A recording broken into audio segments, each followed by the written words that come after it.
Capítulo 8, 1 Coríntios. Subtítulo: Sobre a carne sacrificada aos ídolos. Quanto à carne sacrificada aos ídolos, sabemos que todos temos conhecimento. O conhecimento dá ocasião à arrogância, mas o amor edifica. Se alguém supõe conhecer alguma coisa, ainda não conhece até o ponto em que é necessário conhecer. Mas, se alguém ama a Deus, esse é conhecido por ele. Portanto, quanto ao comer da carne sacrificada aos ídolos, sabemos que o ídolo no mundo não é nada, e não há outro Deus senão um só. Pois, ainda que existam os supostos deuses, seja no céu, seja na terra, assim como há muitos deuses e muitos senhores, no entanto, para nós há um só Deus, o Pai de quem todas as coisas procedem e para quem vivemos, e um só Senhor, Jesus Cristo, pelo qual todas as coisas existem e por meio de quem também existimos. Entretanto, nem todos têm esse conhecimento.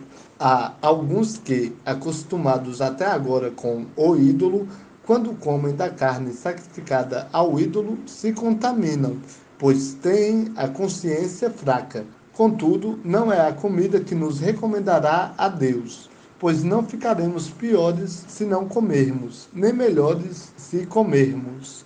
Mas cuidado para que essa vossa liberdade não se torne em motivo de tropeço para os fracos.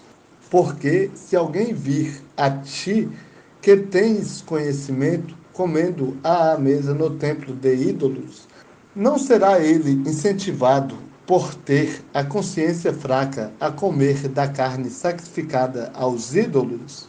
Assim, o fraco, teu irmão, por quem Cristo morreu, é destruído pelo teu conhecimento, pecando dessa forma contra os irmãos e ferindo-lhes a consciência fraca, pecais contra Cristo. É por isso que, se a comida fizer meu irmão tropeçar, nunca mais comerei carne, para não lhe servir de tropeço. Capítulo 9, 1 Coríntios. Subtítulo: A liberdade e os direitos dos apóstolos. Não sou eu livre? Não sou eu apóstolo? Não vi Jesus, nosso Senhor? Não sois vós resultado do meu trabalho no Senhor? Se para os outros não sou apóstolo, pelo menos o sou para vós, porque vós sois o selo do meu apostolado no Senhor. Esta é a minha defesa para com os que me acusam. Não temos nós o direito de comer e beber? Não temos nós o direito de levar conosco esposa crente, como também fazem os demais apóstolos, os irmãos do Senhor e Cefas? Ou será que somente eu e Barnabé não temos o direito de deixar de trabalhar pelo sustento financeiro? Quem serve no exército à sua própria custa? Quem planta uma vinha e não come do seu fruto? Ou quem apacenta um rebanho e não se alimenta do leite que ele produz? Por acaso digo isso apenas da perspectiva humana? Ou a lei também não afirma a mesma coisa? Pois na lei de Moisés está escrito: não atarás a boca do boi quando debulha o grão. Será que Deus está preocupado com bois? Ou será que de fato não diz isso por nós? É claro que é em nosso favor que isso está escrito, pois quem lavra a terra deve debulhar o grão com a esperança de participar da colheita. Se semeamos entre vós as coisas espirituais, será demais que de vós colhamos as materiais? Se outros participam desse direito sobre vós, não o teríamos nós ainda mais? Mas nunca exercemos tal direito. Antes, a tudo suportamos, para não colocar obstáculo algum ao Evangelho de Cristo. Não sabeis que os que trabalham com o que é sagrado comem o que é do templo? E que os que servem no altar participam do que ali é oferecido? Assim, o Senhor também ordenou aos que anunciam o Evangelho, que vivam do Evangelho. Subtítulo: A dedicação e o fervor de Paulo, o atleta cristão. Mas não tenho me servido de nenhuma dessas coisas, nem escrevo isso para que assim se faça comigo, pois para mim seria melhor morrer. Ninguém irá invalidar essa minha glória, mas se anuncio o Evangelho, não tenho de me gloriar, pois tal obrigação me é imposta. E ai de mim, se não anunciar o Evangelho. Se, pois, o faço de boa vontade, tenho recompensa, mas, se não é de boa vontade, estou apenas encarregado de uma tarefa. Então, qual é a minha recompensa? É que, pregando o Evangelho, eu o faça gratuitamente, e assim não me sirva de meu direito ao Evangelho. Pois, sendo livre de todos, tornei-me escravo de todos para ganhar o maior número possível.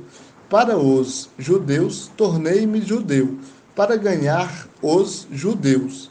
Para os que estão debaixo da lei, como se eu estivesse debaixo da lei, embora eu não esteja, para ganhar os que estão debaixo da lei. Para os que estão sem lei, como se estivesse sem lei, não estando sem lei para com Deus, mas debaixo da lei de Cristo, para ganhar os que estão sem lei. Para os fracos tornei-me fraco, para ganhar os fracos. Tornei-me tudo para com todos, para de todos os meios vir a salvar alguns. Faço tudo por causa do Evangelho, para dele me tornar coparticipante. Não sabeis que entre todos os que correm no estádio, na verdade, somente um recebe o prêmio? Correi de tal maneira que o alcanceis. E todo atleta exerce domínio próprio em todas as coisas. Os atletas o fazem para alcançar uma coroa perecível, nós, porém, uma coroa que não se acaba. Portanto, corro não como quem não tem alvo, e luto, não como alguém que golpeia o ar. Pelo contrário, aplico socos no meu corpo e o torno meu escravo, para que, depois de pregar aos outros, eu mesmo não venha a ser reprovado. Capítulo 10, 1 Coríntios. Subtítulo: Não devemos colocar Deus à prova. Pois, irmãos, não quero que ignoreis que nossos pais estiveram todos debaixo da nuvem, e todos passaram pelo mar. Todos foram batizados em Moisés, na nuvem e no mar. Todos comeram do mesmo alimento espiritual, e todos beberam da mesma bebida espiritual, porque bebiam da rocha espiritual que os acompanhava. E essa rocha era Cristo. Mas Deus não se agradou da maior parte deles, e por isso seus corpos ficaram prostrados no deserto. Essas coisas aconteceram como exemplo para nós, a fim de que não cobicemos as coisas más, como eles cobiçaram. Não vos torneis idólatras como alguns deles, conforme está escrito: o povo assentou-se para comer e beber, e levantou-se para se divertir.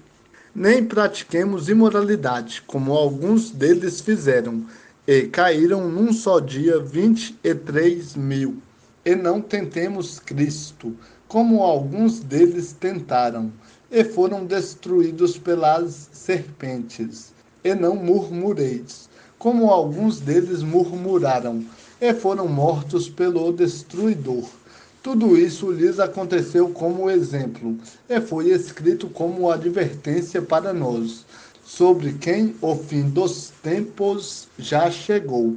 Assim, aquele que pensa estar em pé, cuidado para que não caia. Não veio sobre vós nenhuma tentação que não fosse humana, mas Deus é fiel e não deixará que sejais tentados além do que podeis resistir. Pelo contrário, juntamente com a tentação providenciará uma saída, para que a possais suportar. Subtítulo: A idolatria e o culto de demônios. Portanto, meus amados, fuge da idolatria. Digo isso a pessoas sensatas. Julgai vós mesmos o que digo. Acaso o cálice da bênção que abençoamos não é a comunhão do sangue de Cristo? Acaso o pão que partimos não é a comunhão do corpo de Cristo? Há somente um pão, e nós, embora muitos, somos um só corpo, pois todos participamos do mesmo pão. Observai o povo de Israel.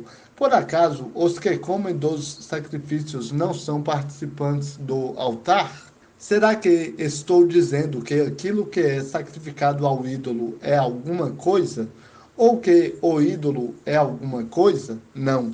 Antes digo que as coisas que eles sacrificam, sacrificam-nas a demônios, e não a Deus. E não quero que tenhais comunhão com os demônios. Não podeis beber do cálice do Senhor e do cálice de demônios. Não podeis participar da mesa do Senhor e da mesa de demônios. Ou será que estamos provocando os ciúmes do Senhor? Por acaso somos mais fortes do que ele? Subtítulo: A liberdade cristã. Todas as coisas são permitidas, mas nem todas são proveitosas. Todas as coisas são permitidas, mas nem todas são edificantes. Ninguém busque seu próprio bem, e sim o dos outros. Comei de tudo quanto se vende no mercado, sem nada perguntar por causa da consciência, pois do Senhor é a terra e a sua plenitude. Se, portanto, algum incrédulo vos convidar e quiserdes ir, comei de tudo que vos for servido, sem nada perguntar por motivo de consciência. Mas, se alguém vos disser, isto foi oferecido em sacrifício, então não comais por causa daquele que vos advertiu e por motivo de consciência. Não estou falando da tua consciência, mas da consciência do outro. Pois, por que seria julgada a minha liberdade pela consciência de outra pessoa? E, se participo com gratidão, por que eu seria culpado por algo pelo que dou graças? Portanto, seja comendo, seja bebendo, seja fazendo qualquer outra coisa, fazei tudo para a glória de Deus. Não vos torneis motivo de tropeço nem para judeus, nem para gregos, nem à igreja de Deus. Assim como em tudo eu também procuro agradar a todos, pois não busco meu próprio bem, mas o de muitos, para que sejam salvos.